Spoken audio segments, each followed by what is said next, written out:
here we are trying to have the tour of the high school, and nobody wants to sit in the front row. Everybody wants to sit in the back. They act like they're in detention. Good morning, class of 75. Good morning.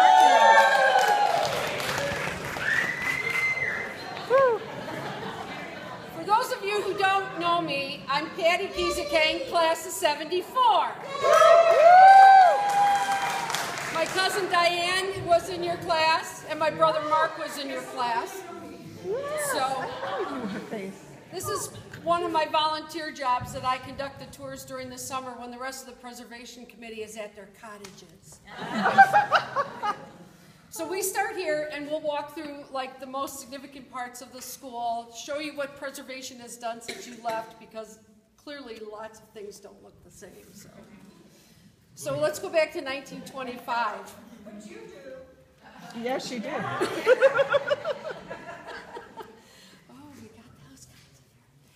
So 1925, all the kids that lived in Grosse Pointe, it was really more of a cottage community, all went to school at the Cadieux Schoolhouse. So in 1925, it became apparent that more and more people were making this their year-long residence. So the school board got together and said, we've got to do something to, build a new building. So in that year, they hired George Haas to design, be the architect for a new building, for a new middle school and high school in Grosse Pointe. So he draws up these elaborate plans and he presents them to the school board. It looks just like Christ Church. The community said, we don't like that. Go back to the drawing board. He came back the next month or whatever with a new drawing that clearly represents Independence Hall. The community was ecstatic, and it's history from there. They broke ground in 1927. By 1928, the first class was here. And it housed 7th through 12th and also the middle school. So middle school and high school. Elementary was still at the Cadieux Schoolhouse. Okay, fast forward just a little bit, I believe it was 1930, they said, oh dear, we need more room. They built Pierce. This became the high school. Then they built Mare. Board of Education moved back to the Cadieux School, and it just started going from there. Defer, Trombley, Brownell, and then north of here. You saw houses over there? So, in 1942, as the population continued to increase, they built the ever beautiful IA building. In 1950, and there were no, people didn't care about aesthetics back then. It's like, get it up, we got to get more kids in there. 1955, there was no place to house the whole student body, so they built the gymnatorium. And in 1973, they started again on a project, the S building, which again doesn't match the rest of the building, but we can't change it now.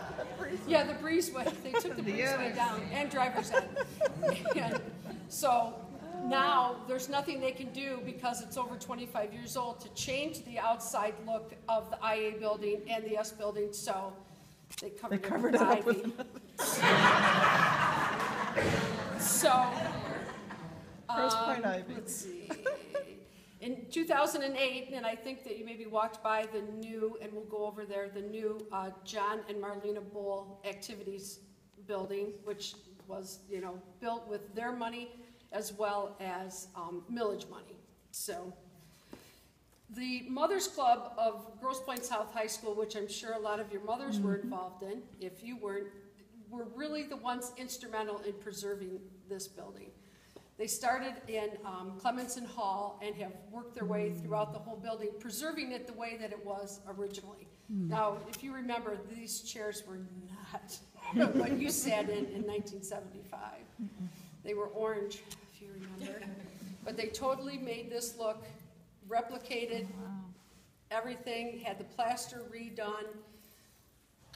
The only differences would be, some of the lighting for the stage and everything else. So This originally, and when we were here, they also made the balcony a classroom, and now they've reopened that. So, but the rosettes, the chandeliers and everything are, you know, if they're not the originals, they are exact replicas.